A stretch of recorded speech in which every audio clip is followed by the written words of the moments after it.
All right, we are live both on Facebook and YouTube this morning.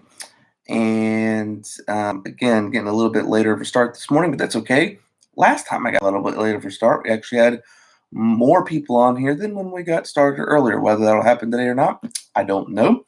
But I hope you're having a good morning. I have my cup of coffee, windows open on a cool morning here in Oregon.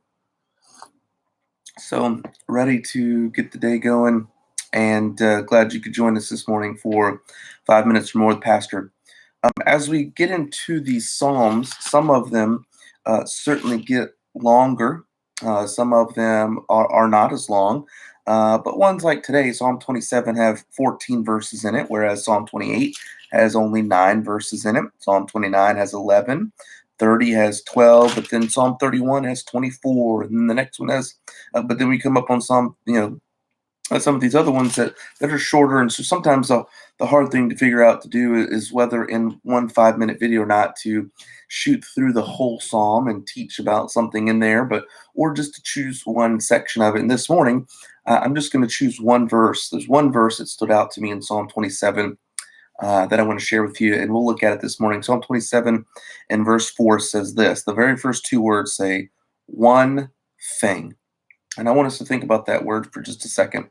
One thing. One thing have I desired of the Lord, that will I seek after, that I may dwell in the house of the Lord all the days of my life, to behold the beauty of the Lord and to inquire in his temple. Have you ever maybe been getting ready to go on vacation, or maybe just getting ready to run out the door to go run some errands, or something like that? Maybe your family's going somewhere, but on your way out, you said, "Oh, I got to do one thing.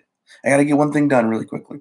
Whatever that one thing is, it's the one thing that was on your mind. It was one thing at that moment that was driving your actions. You were looking forward to vacation, or you're looking forward to going out with the family, but this one thing had to get done.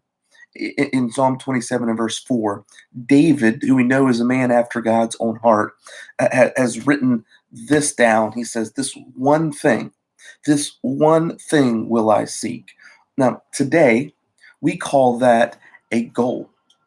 And goals influence everything that we do in life. As a result of this goal, David established public worship during his reign as king. Um, and really simply, and I know we've talked about this, especially when the New Year calendar turns over and that kind of thing.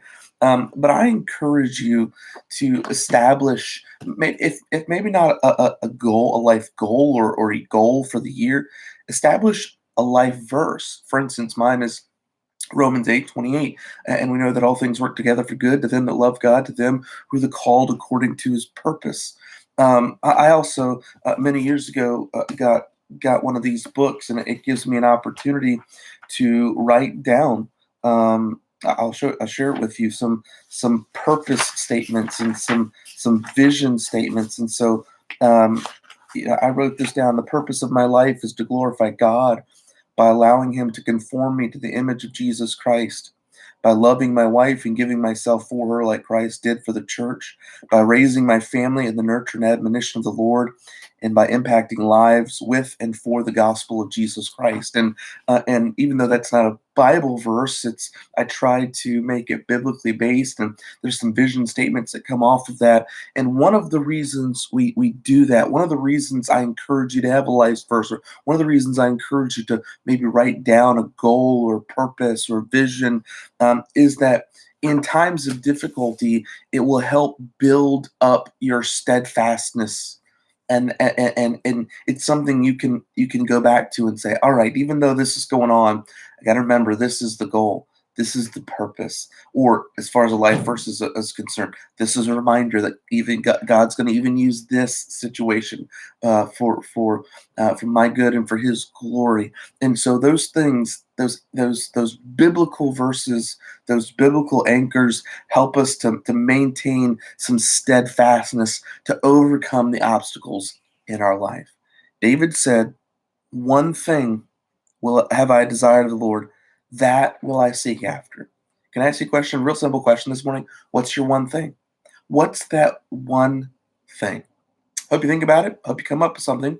And again, that's biblically based. It's honoring to the Lord. That'll be a help for you during these times. Hope you have a great day. We'll talk to you later.